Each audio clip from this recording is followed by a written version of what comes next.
guys, welcome to Honestly Speaking podcast. So this is our very first episode, and I'm very happy to be doing this finally. Very very excited. Before we start, I would like to talk about my guest and just introduce my guest to you guys. Um, Zach right here. His name is Abdurazak, but we call him Wire Zach.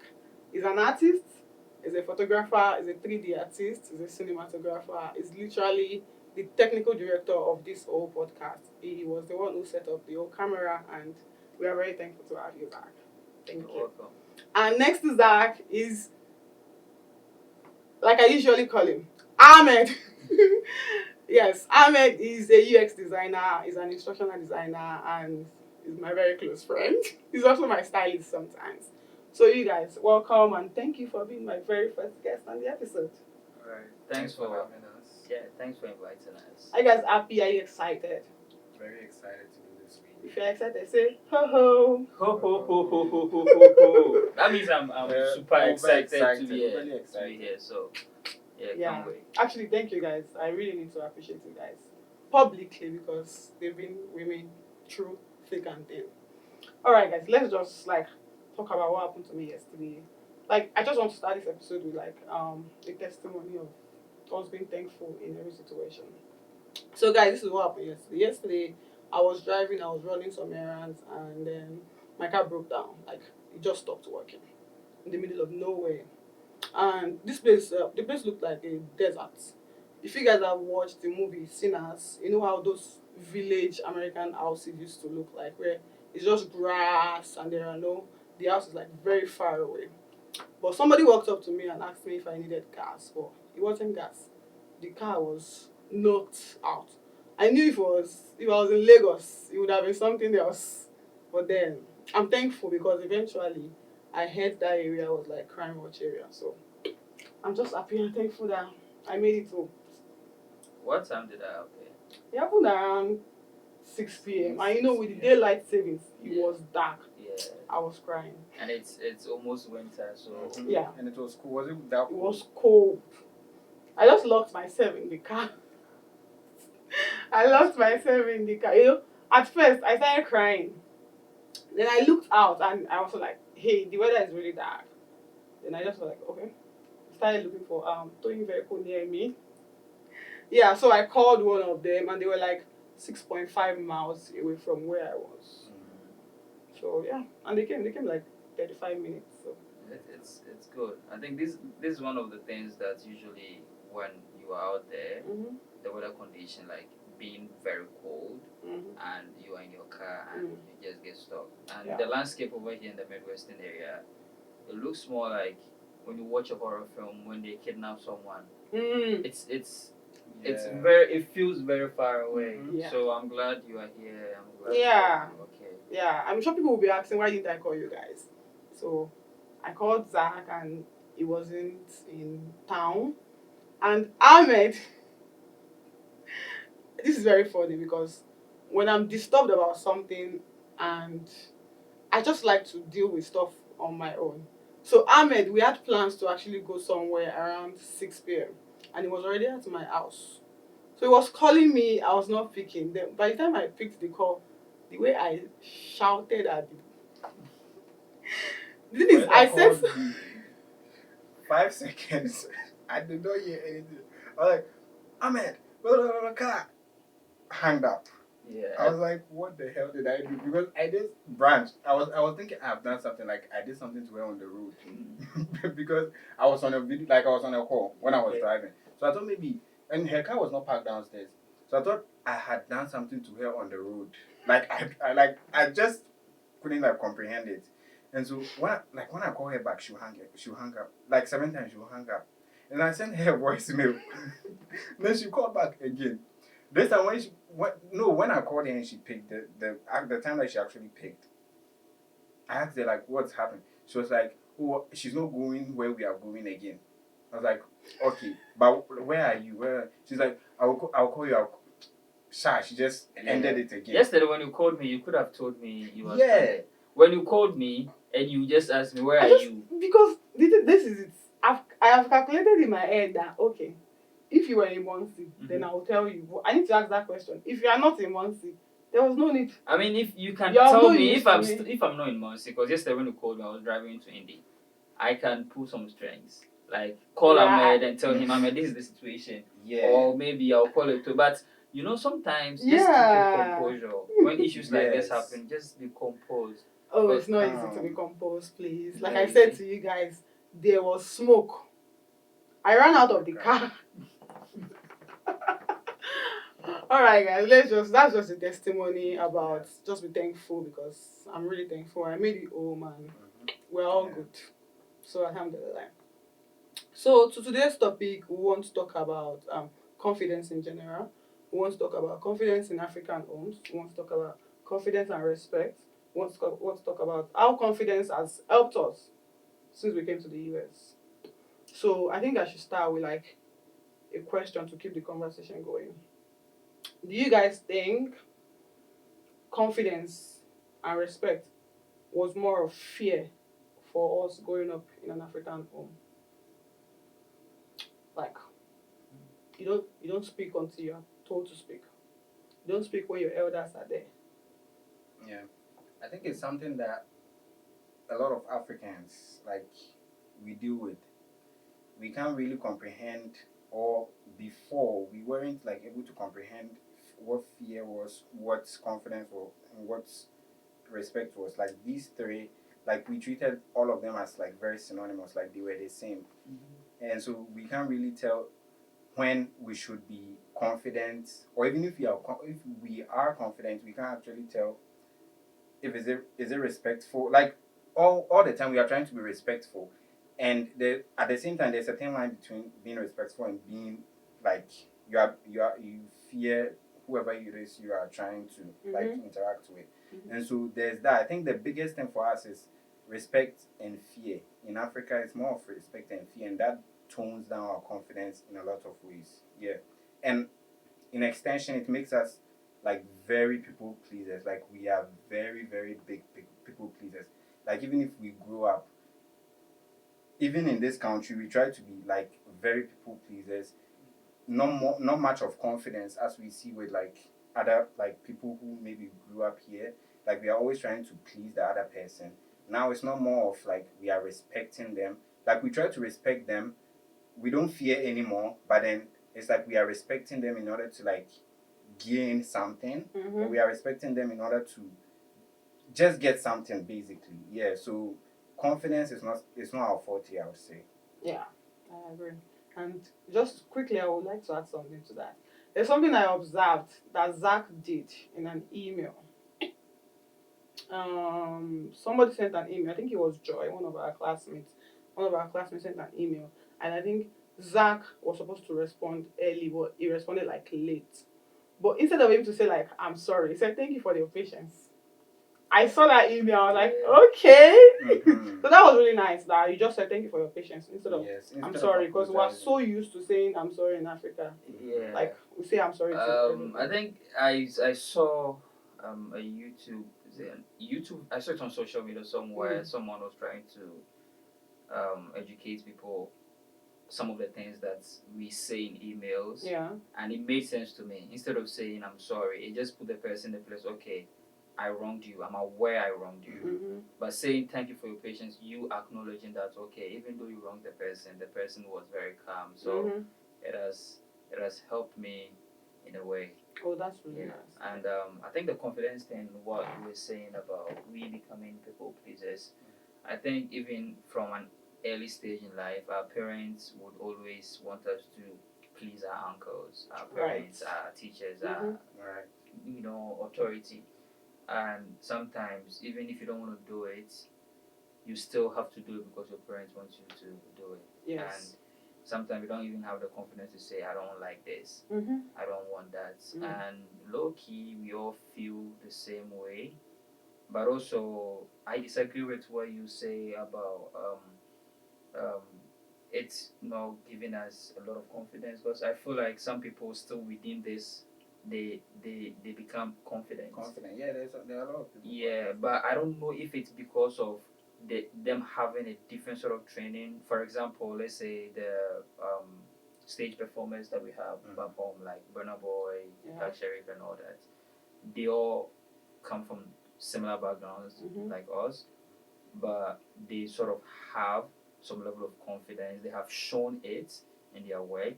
So, is there something African families do different from some families that make them this way? Yeah. So for what you just said, I'm going to use myself as an example. I think it depends on the home, and then it depends on the kind of person you yourself are. For example, in my house, I feel like I am the quiet one at all. Like growing up, the only thing I do is read books or something. Like I don't speak.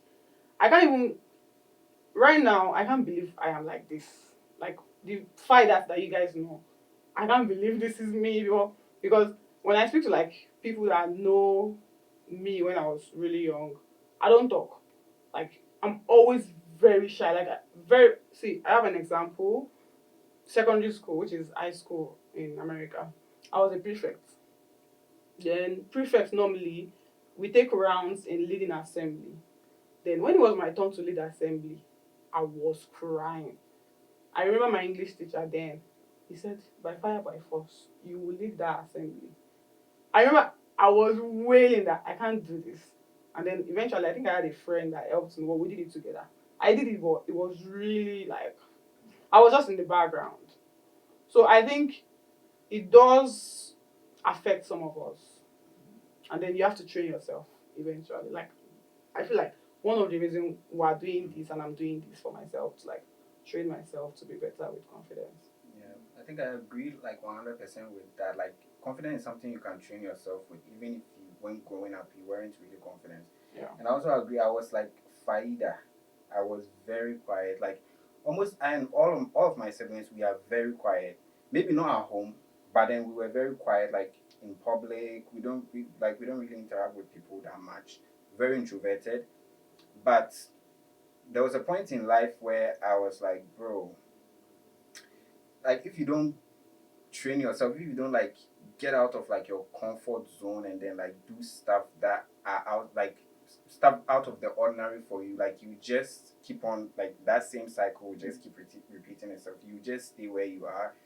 You won't like excel. You just have to get out of your comfort zone. And years ago, when that happened to me, like still I'm still building on my confidence, but ever since I got that like click in my head to do that, I think it was life changing. So confidence, 100% you can train yourself to be confident. Even when growing up, you weren't confident.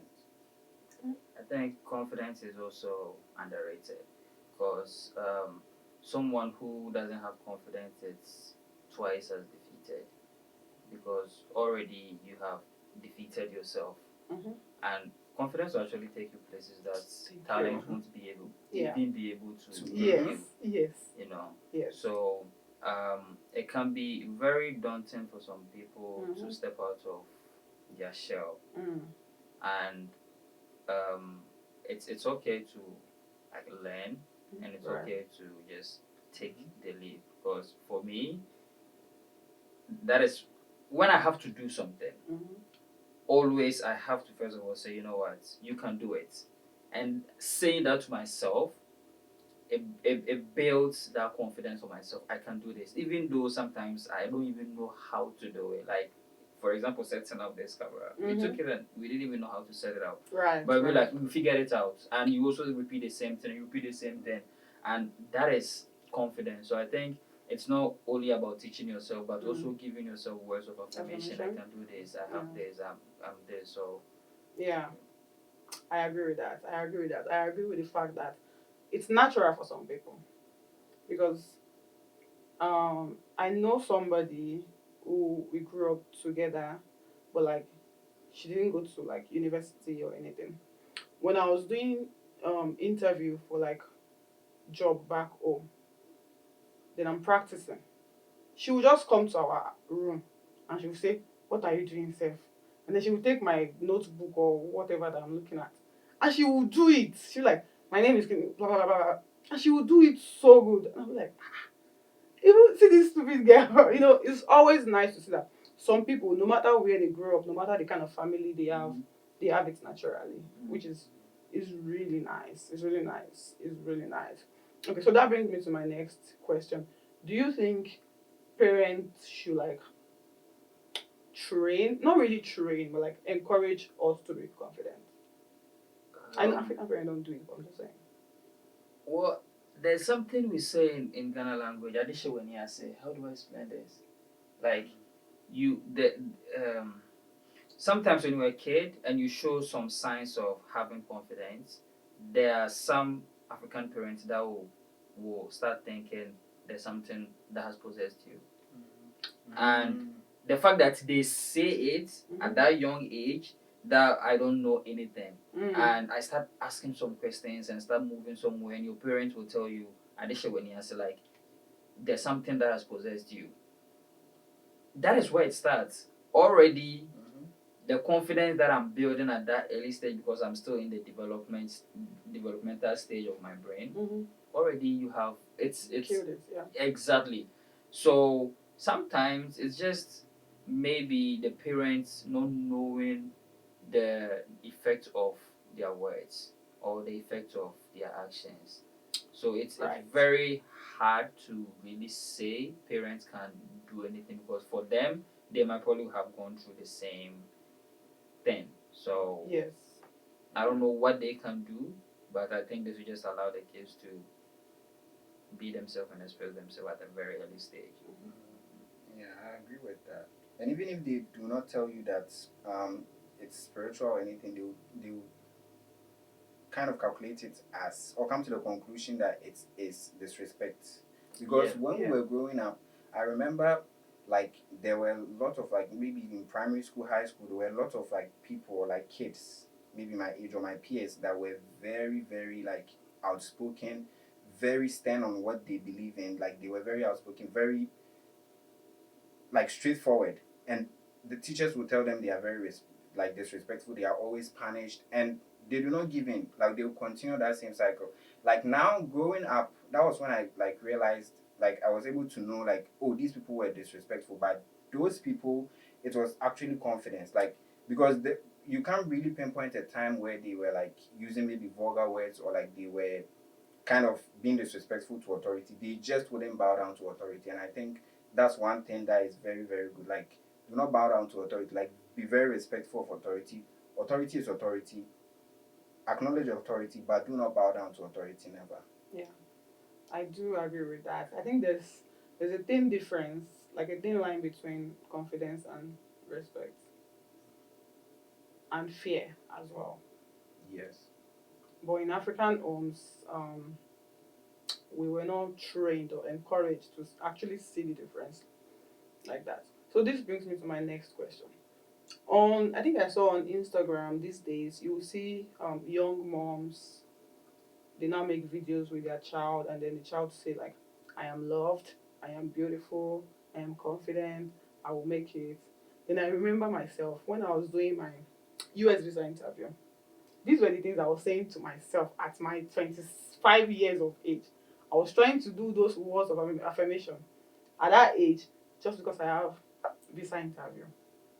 And I see these kids that these women are doing it, I'm like, this is good. Like, it's really good. Were you guys that, like, really nervous for your visa interview? Yeah, of course. I understand the nervousness. Yeah, But, like, were you nervous to the extent of saying words of affirmation No, to I didn't yourself? need to do words of You see what I'm affirmation for saying? myself. I was nervous. Obviously, I'm a human being, Yeah. and it was my first time. But I had confidence that I was going there to take my visa, and the reason why I was confident is because I had prepared. You know, sometimes the confidence that we are talking about, if let's say for in this context you're going for a visa interview and you are not prepared, it can put you in a state where you don't even become confident of yourself. So I was prepared, and when I went there I was like, child, I'm here for this thing. So yeah, but I was a little bit nervous, and I didn't need to do words of affirmation. Maybe I didn't speak it out, but maybe subconsciously I did it, because I practice words of affirmation sometimes. So it's, I guess I did. Yes, I agree 100% with that. So for me, I would say Yes, I was a little bit nervous, but I didn't really take it well. Like I really didn't dwell on it. I was preparing, and like he said, preparation. Sometimes confidence, like if you prepare enough, like the confidence just comes with it. Like sometimes they go hand in hand. So for me, when I was going for my interview, I did prepare. I did some, I like practice by myself and all of that. Like I knew what I was going to say. Um, and I remember even when I got there, there was like the day that I was going for the interview, there was not an inch of nervousness in me. I do not know why. Like I don't know. I think the day before that was when I was a little nervous, like a few hours, and then it left. But that day, like I was shocked. Like I was like what's going on? Like I want to feel something. I wasn't feeling anything, and so I got there. Even the interview, like when I was speaking to the officer, there was a point where I was about to lose my train of thought because sometimes I mean we are human beings, we do, instead of like saying sorry or like fumbling or like I looked her straight in the eyes and I forgot what I said, but it was funny. Like immediately I said it, I was like, if this was like a Ghanaian, like I'm in trouble because I said something like relax for me, like I was like You're she like should chill, relax, chill, like chill, yeah. like something like that, and Yeah. in a very confident way. Like I was like like very straight looking her straight, like looking at the person straight in the eye. I said it, and I went on to answer my questions, and I got it. Like I was never like sorry, please. Ghana, Africa, we like using please. Oh yeah. Ghana, we'll kill you with please. Yes. Every small thing, like please, how are you doing? Please, I'm fine. How are you? Like that day, there was no iota of please in me. Funny how you guys don't use please that much. Because when I came here, when I was using please too much, some people thought I was a timid person. Oh, okay. And they were like, you use too much please. I tried to explain, but the perception that they were having of me as being so timid, I was like, okay, then I will stop using too many pleases and still use it when it's necessary. Yeah. Okay. Yeah, I think same. Or I would say, yeah, pretty much the same. But when I was coming here, I stopped using please when I was coming like from Ghana. I don't know why. Maybe I heard it or like something like that. But then it just when I got here, it just gave me a sense of like please. It's like you are patronizing the person, and people do not like it here. Like it's like you are patronizing them, like you want something from them. Yeah. And so I ditched the please. I think it's the I cultural didn't ditch it. difference. I think used the it- I used it cultural when difference, needed. yeah. True. Because in our local language, we say please a lot. A lot. Like please after every sentence, there's a please somewhere. So and I think even today when I go to Ghana, I would use please. yeah, when I go to It Ghana, will obviously it will automatically come back. yeah. So when you are now speaking in English, it's like okay, now the please needs to be in there all the time. But yeah. Okay. There's something you guys touched on that I really like about confidence, which is preparation and skill. Like I said, I'm training myself and trying to get better. But one thing I've actually observed is if you prepare and if you have the skill in you, the confidence will come.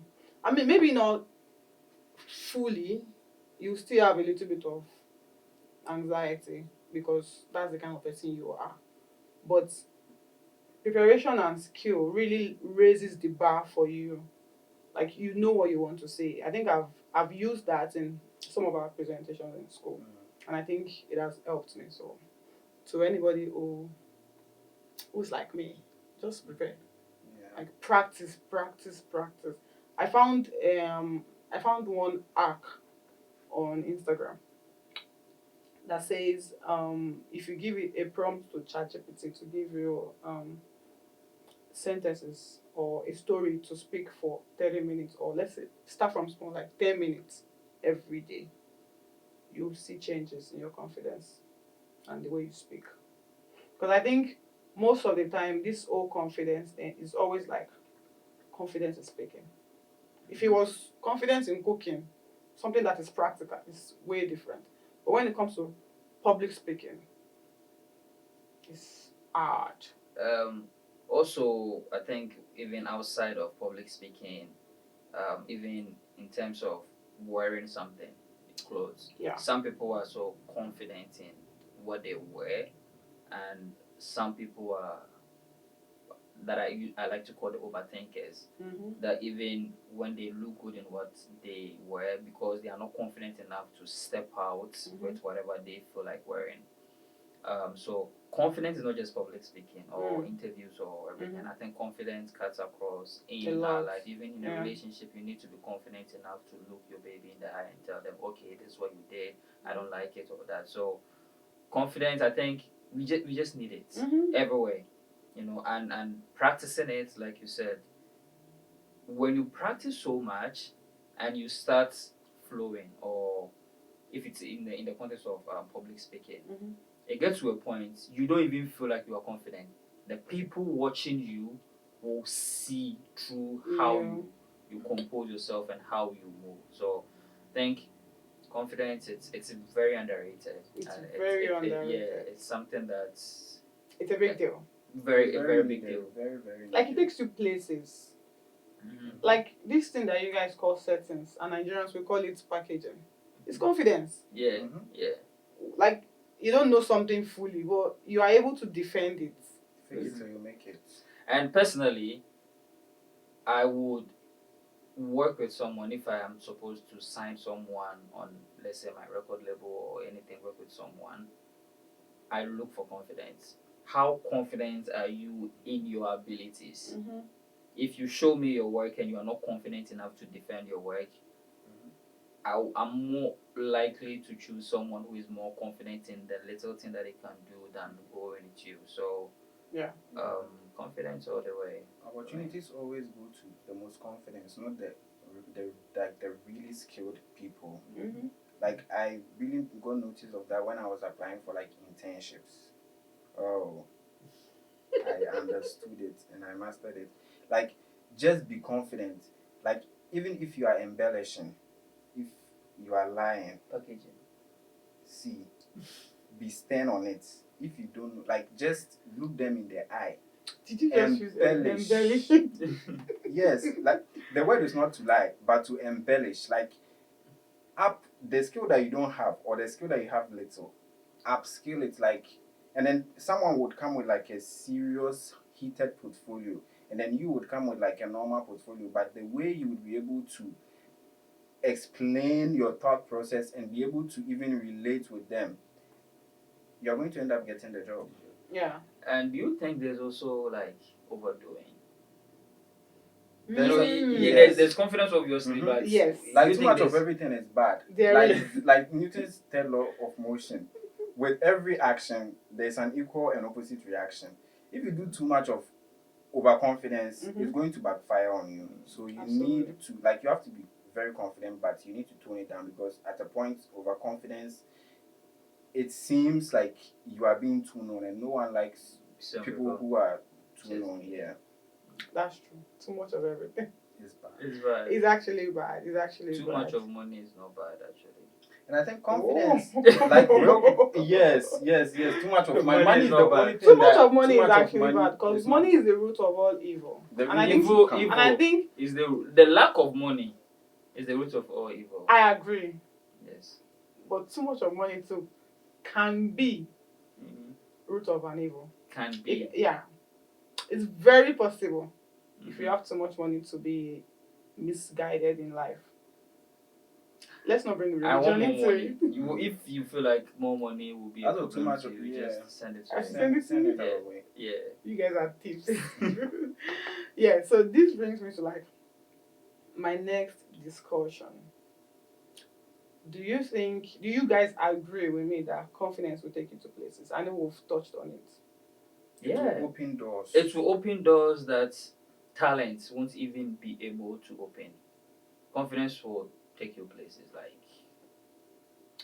I 100% it will open doors for you. Like, talent won't even get near that. And when it comes to opportunities, let me use jobs for instance. Sometimes, like, everyone, skill is something you can learn on the job.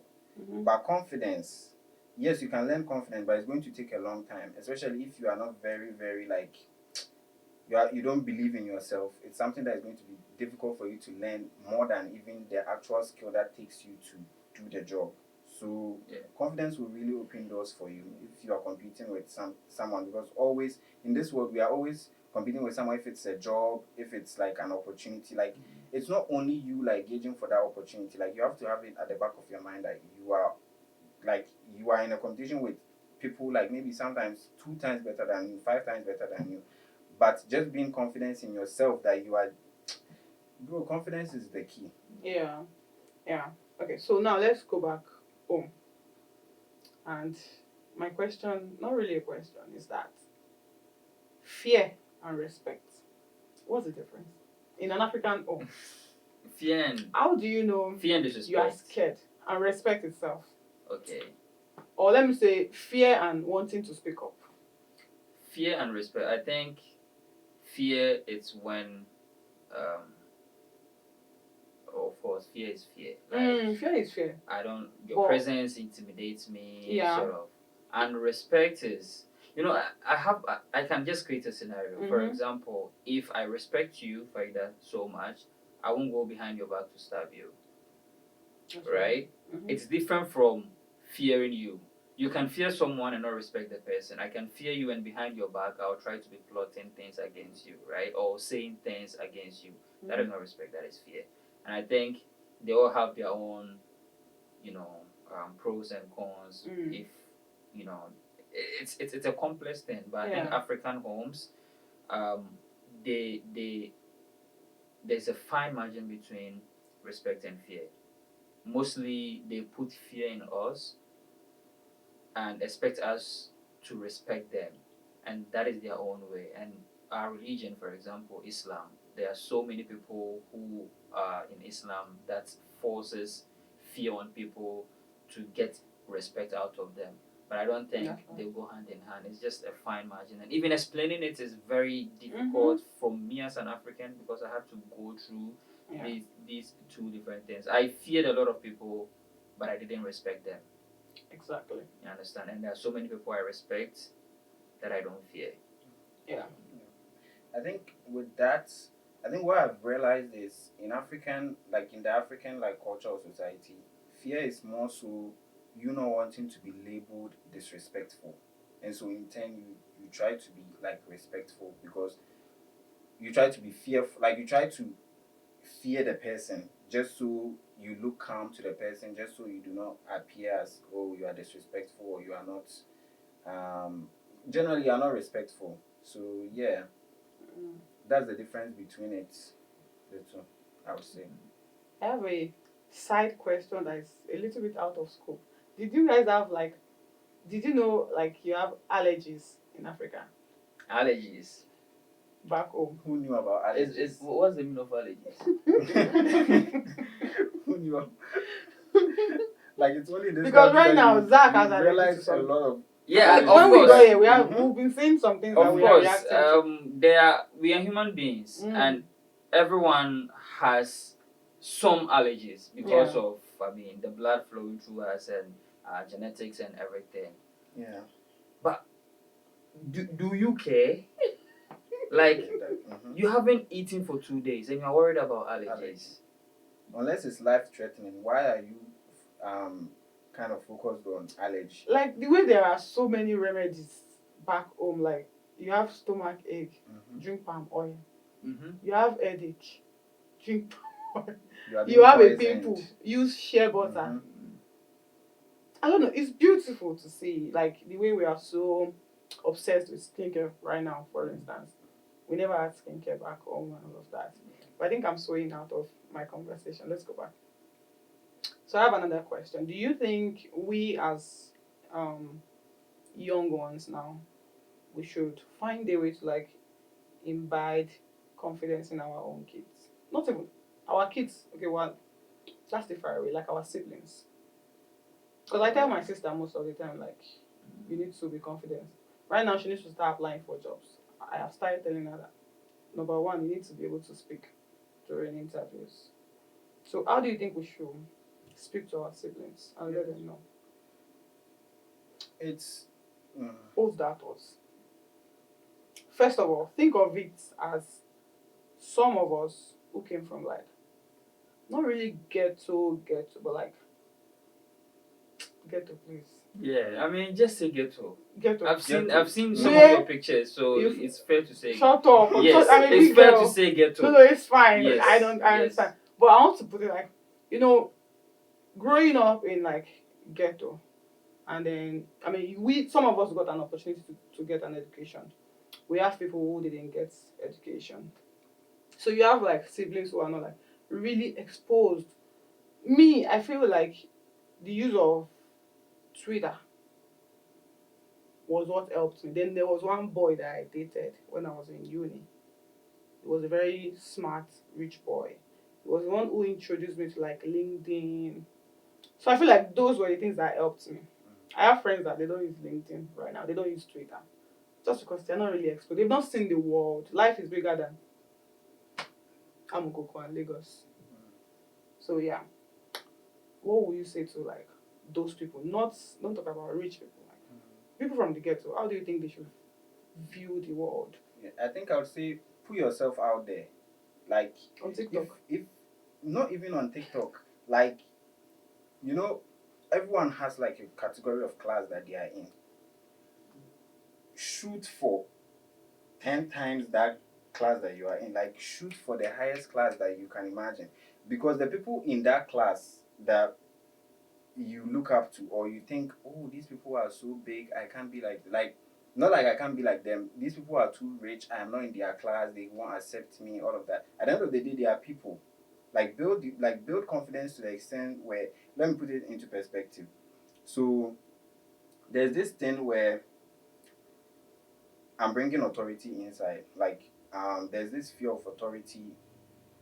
We are afraid of authority. We are trying to just there's this level of respect that we give. Respect is there, but bowing down to authority. Don't like when I say don't bow down to authority. It's like that boss that you are like cleaning their feet. You are trying to impress them. You are trying to patronize them all the time. Like people in the C-suite, people who like run the organization, shareholders, like board directors, all of that. At the end of the day, they are people. Like they eat, they drink, they sleep. They've made mistakes like you. They've failed before, and at the end of the day, bottom line, they will die. So if you are not above that, why do you think they are above you? Just be confident. Shoot for the star. I think what I will tell someone from my background, where I grew up, probably the same. We come from similar backgrounds. I would say just get exposed, like you said, because once you start seeing the world is a very big place, even if you don't experience it physically, as in move from your country to other places, learning about it and the content that we take in influence the way we think. So if you are always taking content that is always um, affecting you negatively in terms of confidence, like seeing a celebrity online and you feel like they are better than you. Because a lot of people face that on social media. They see someone with something that they want, and instead of them making plans for themselves to achieve it for themselves, they feel like, oh, this person is better than me. Yeah. It really makes it feeds confidence. So I think while you are still there, and you have bigger dreams, I think you need to first of all have a plan for yourself, and the rest will take care of itself. And confidence, as we say, it is a personal skill. Yeah. And everyone is different. If you are someone that is an introvert, it might not be the same as an extrovert. So you have to first of all understand yourself, understand that you have to have a bigger dream, a bigger plan, and just learn. Just learn like your life depends on it, and practicing, stepping out of your comfort zone. So this is a very big topic when it comes to that. So I think knowing yourself is the start of it, and the rest will follow. Yes. So I agree with you guys. I agree that It's a social skill, but it's learnable. It is something that you can build yourself for. So if I want to answer that question as well, like what would I say to young girls from where I grew up? I would say be curious. Like you have to be very curious. Like I said, I was really a very shy human, even in university. Like I'm always hanging out with people that are extroverts, so they speak on my behalf. Big shout out to my friend PJ.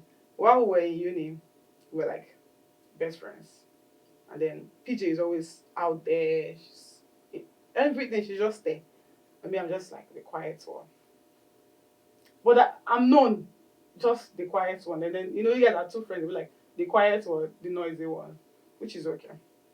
But then I realized that, when you're confident, when you're outgoing and very forward, you have more friends. Not like I'm looking for friends, but then you have more friends. You talk to people, which is really good. Like, information is key. If you don't talk to people, you won't get all this information. But like for the young girls, I feel like everybody, all of them, all these young girls that I'm talking about, they all have mobile phones. They even have bigger phones. Some of them have the latest 17 because they like gadgets. But it's just the content that they take in from this social media. Because I realized TikTok is actually very useful. It's not just for dancing and music. Like there's so many educational content motivational content on TikTok. Even me, I never knew it was like that. I thought it was just challenging. TikTok has everything. So if the content that you are taking is because most of them are on TikTok, that's what you're going to see. And yeah, unfortunately, that will also change your state. yes, because it does affect and confidence and then education. I think some young girls from like where we grew up, because from home, let's say there's a little bit of discouragement at home, like maybe the parents said, "Oh, you're not really smart, so no need to go to uni."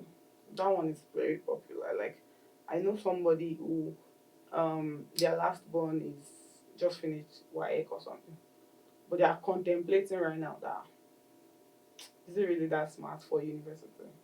Like you need to like, I don't know. I think back from where I grew up, some parents just, if you're not showing that smartness, if you're not like, when you're smart in that our area, everybody will know. They'll be like, oh, this one, that girl that knows book. Oh, that your child, she's very intelligent. Even the teachers in our kind of schools, the way they put intelligent students, the way they speak about intelligent ones, and then what they will say about, this is your child. Eh, well, I don't really know. I don't know what you will do. The things the teacher says to the parents, and the way our parents believe and trust teachers, pastors, imams, they trust everything they say without even testing their own child themselves.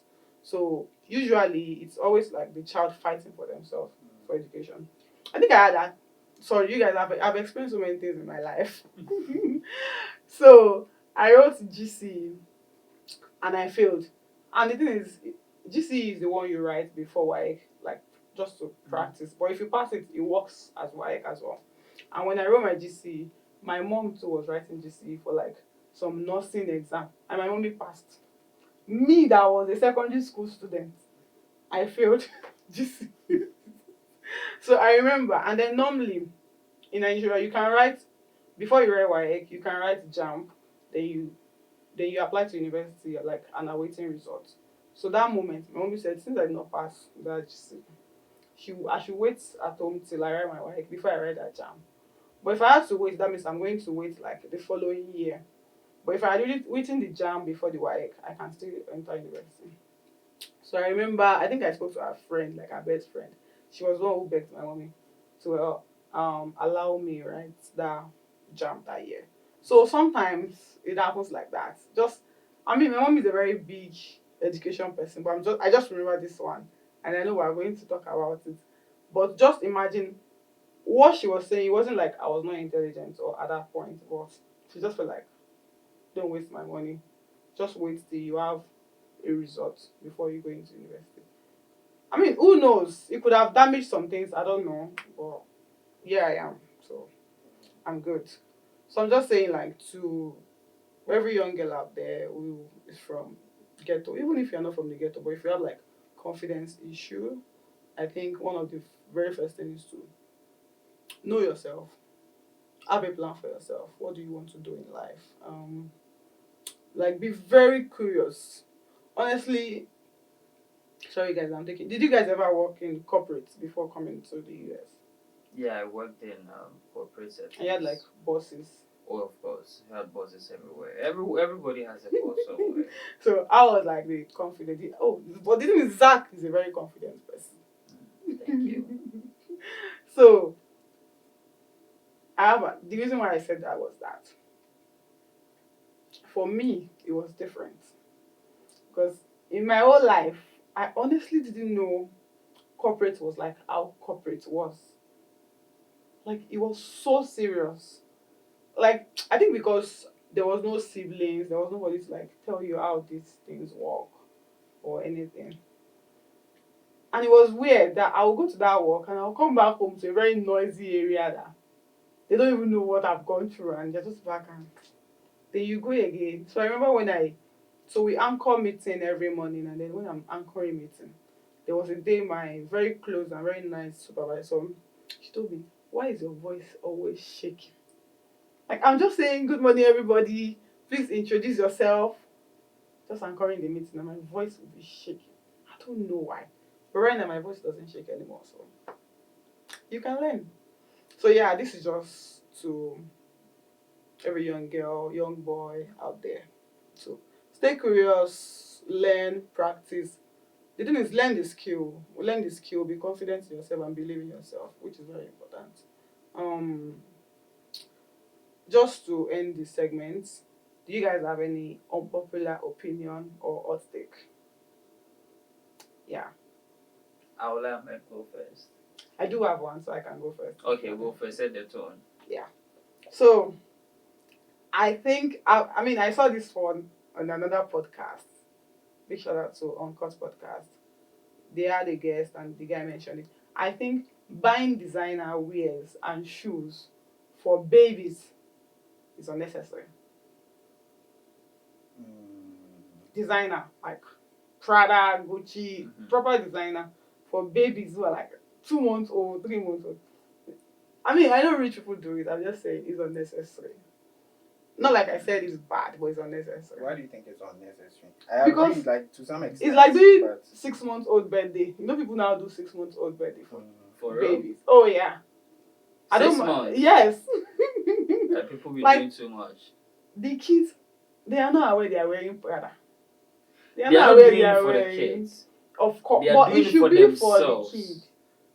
Honestly, if you are buying Prada and all these things, And what for I'm saying kids, is not the parents. Mhm. Like, people gifting them designer. Like, they you are guys still gifting doing my it for child. themselves. For example, if I gift someone's 6-month-old daughter a Prada shirt or whatever brand that I buy, I just want people to see that I bought it for her. It's not necessarily showing anything. Like, it's for me. I think it's a narcissistic tendency. Exactly. Behavior, whatever. But I think it's just doing too much. It's doing too much. It's just doing too much. And my second hot take is that this one is not even hot take. It's already, people have been saying it, and I'm just going to add my own voice to it. If we apply for a visa and is refused or rejected, our visa fee or part of it should be returned to us. Clock it. Visa fee or part of it should be refunded back to us. But I'm not saying it shouldn't be refunded, because me, I need money. So I agree with you, but law be law. They did right there. It's not refunded, right? And you still was like, okay, I'll still do it. So I know that's why we're contesting now. Yeah. Maybe somebody's going to pass the bill somewhere. Yeah. It's not like fair. It would make sense that, yes, I understand, like, there are administrative fees, like there's administrative stuff that they need to do, like you could take that fees out. Yeah. But the fees too, sometimes it's too exorbitant for you to like keep all of that, and the person come and pay that same amount again. I agree. Because if I'm denied visa, you are not going to print that visa. That means you have saved ink, you have saved paper, you have saved maybe 2 or 3 hours of your employers not stamping it inside there. So where is my money? Thank you. But I guess we'll never know because I got my visa and I'm here. So. Yeah. So do you guys have any hot take? Any hot take? Or unpopular opinion? Zach said I should go. Yeah, I'm gonna go. Yeah. You want me to go? Okay. Yeah. This is unpopular. So, and I think it ties back to a little bit of what we said today, but not very tied to it. What I would say is, if do not take advice from people you do not want to be like, or people you don't look up to. If someone does not have something that you want, do not not necessarily waste. Yeah, do not waste your time. It's unpopular opinions, but do not waste your time taking like advice or looking up to someone that does not have something that you have, because everyone has goals and you are wasting time. That time could have been spent doing something important that would like progress you or propel you in life. So, if, for example, I'm just going to say, maybe you are thinking the same thing. Somebody who is single. Yeah.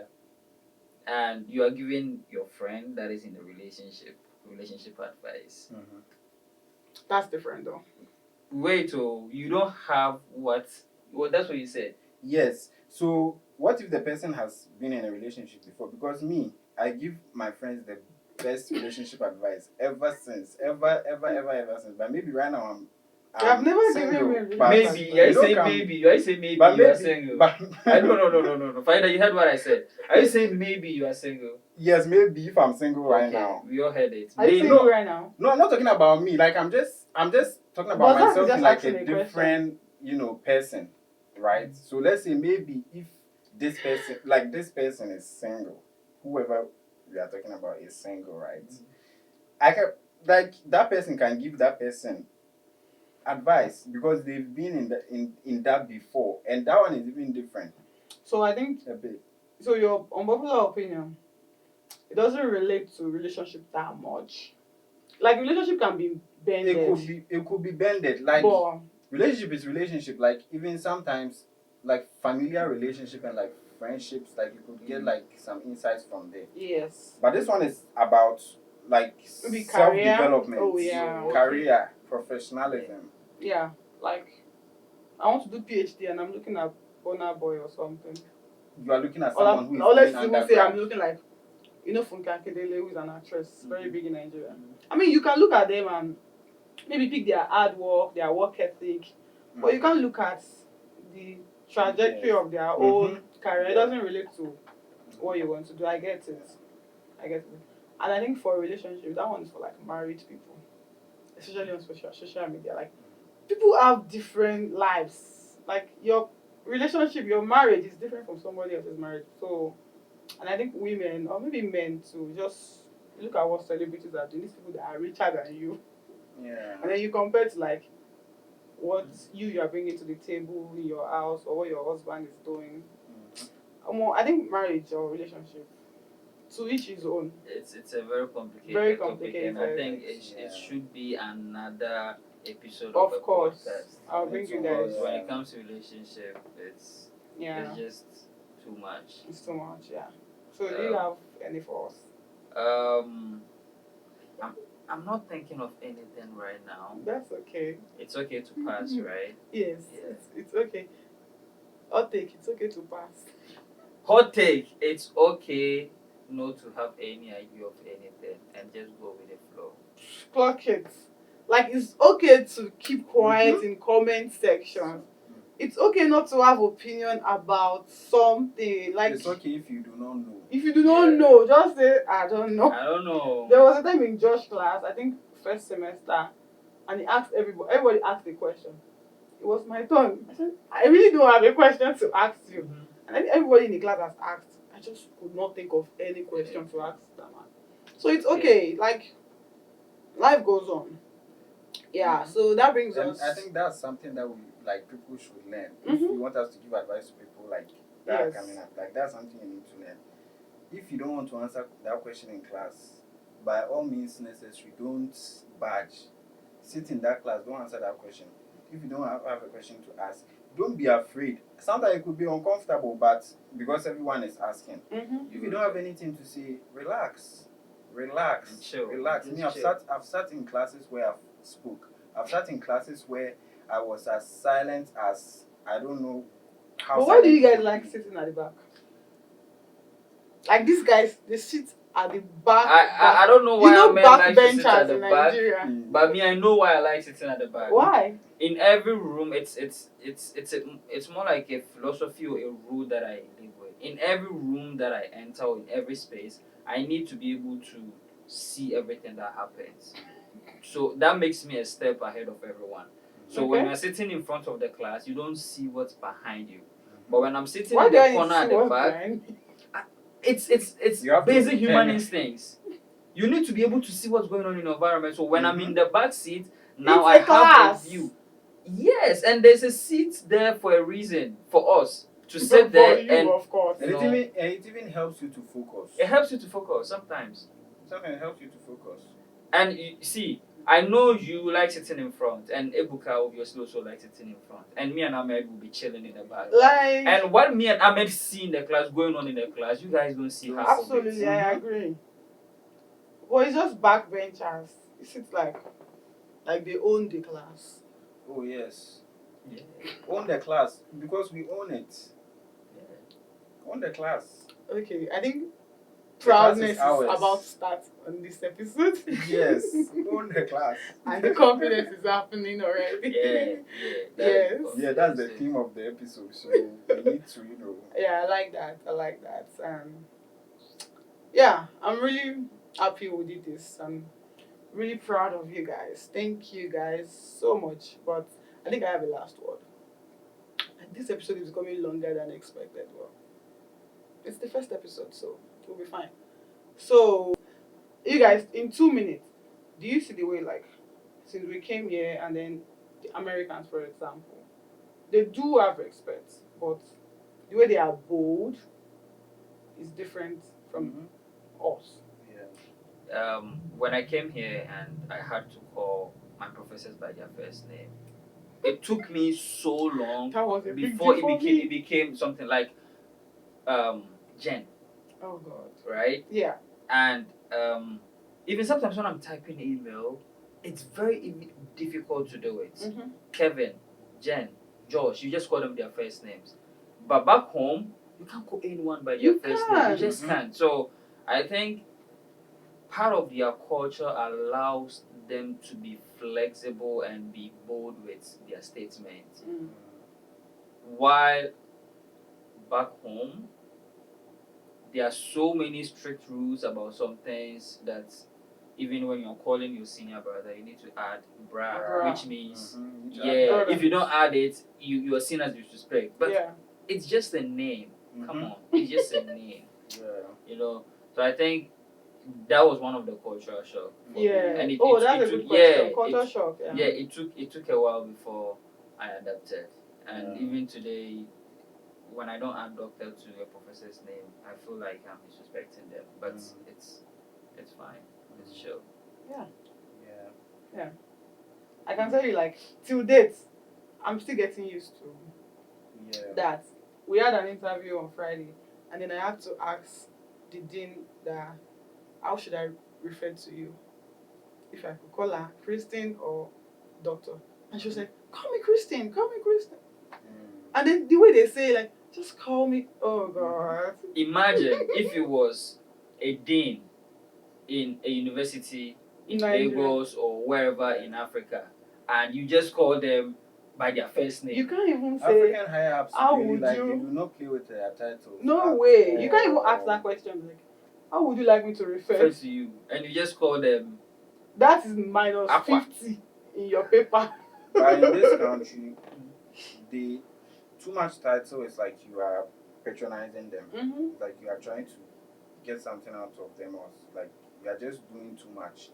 I don't know if you remember, like just recently we spoke about that same thing, and I was like, if you want to know when to address the person, like just check how the signature at the end. Yes. If the person write, if the person ends their signature with Doctor blah blah blah, then when you are sending them that message, start with Doctor blah blah blah.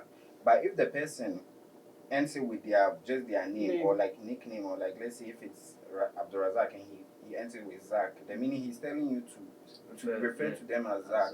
So yeah, there's that. So back to that question of when we're coming here, I think when I came here, that wasn't really a big culture shock for me because before I came here, before I came here, before I came here, I had already seen like, I don't know if it's videos or, you know, when you are trying to travel, you try to understand stuff. So I think maybe people who were already here had spoken about that, and so that wasn't really a big problem for me. Yeah. Oh, that's good. That's good. It was for us. There was either I was asking you, should I refer to Jen as ma'am or madam? I changed it for Faidah. I said, what do you mean? Ma'am. I'm like, oh dear ma'am. I think that ma'am. Oh, she wanted to use ma. I was like, what do you mean, ma? Even when I was working, it's always dear ma. Yeah, I call every ma. every African I'm so woman used to that ma. is older than me. Ma. I call them mommy. Even if you're 2 years older than me. Older than me. Yeah. You ask sister, mommy, yeah. oh daddy. Like Auntie. I use. That is why this girl keeps calling me daddy. It's it's a different conversation for another day. But I understand. Like we do call people that are older than us with terms that like our dad, our uncles and all that. But here you can't call someone mom. They will just, it's even disrespectful. It's disrespectful to them. So I think that is also one major difference between but I've seen a screenshot, thank God I remember. I saw a screenshot where I think these students, I don't know if it was Africa or India, the person sent a cold email to a professor and the person used dear ma, I'm requesting and blah blah blah blah. And then the professor responded like, I'm not your mom or your sister, something like that. The screenshot was just going around like some WhatsApp groups. I'm like, I think the professor also did too much over there. Yeah. First of all, you need to understand you are dealing with somebody who is not from your country. Yeah. And the person obviously has difference and all that. So, unpopular opinion. Just as we are dumb, some professors are also dumb. Excuse me, I'm sorry whoever it is, but I think that was a dumb. Yeah, that was, honestly, it was like, when I said like, come on, this is an international student. It's not, it was unfair to see and unkind to see something like that. Yes, it was unfair. So yeah, that brings us to the end of the episode, and you guys, thank you so much. I mean, if you watched it to this extent, that means you are really a big fan. So please share your own culture shock, what you think of confidence, respect and fear in African homes, and if you have left your home, what you think, how you compare it to how it was for you when you were home. And thank you for watching, and see you next time. Bye.